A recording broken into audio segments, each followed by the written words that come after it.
In today's video, I'm going to teach you how to change your business name on Square Appointments. Whether you're rebranding or just want a change of pace, updating your business name on platforms like Square is essential for maintaining consistency with your clients.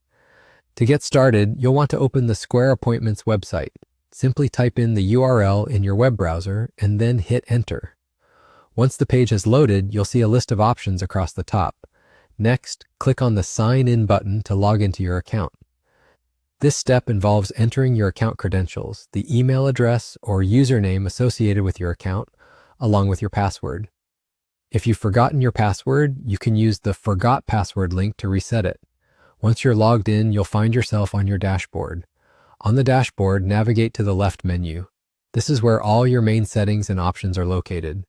Look for the tab labeled Settings and give it a click. Once inside the Settings menu, you're searching for the section titled Account and Settings.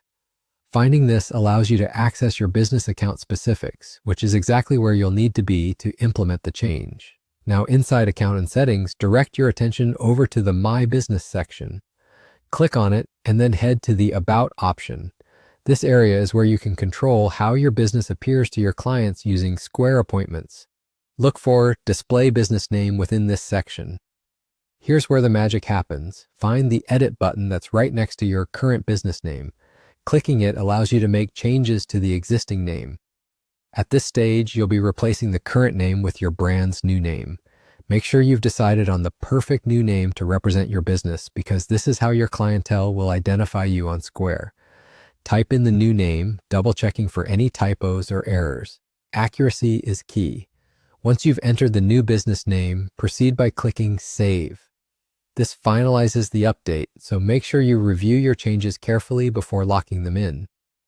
After saving, take a moment to look over the changes to ensure everything is correct. Revisiting your dashboard might be a good idea just to confirm that the update reflects immediately or if it might take a little time to process. There you have it. You've successfully changed your business name on Square Appointments. Remember, keeping your business information updated is crucial for maintaining professionalism and providing clear communication to your clients. Thank you for tuning in today, and we hope this guide was helpful. Until next time, take care.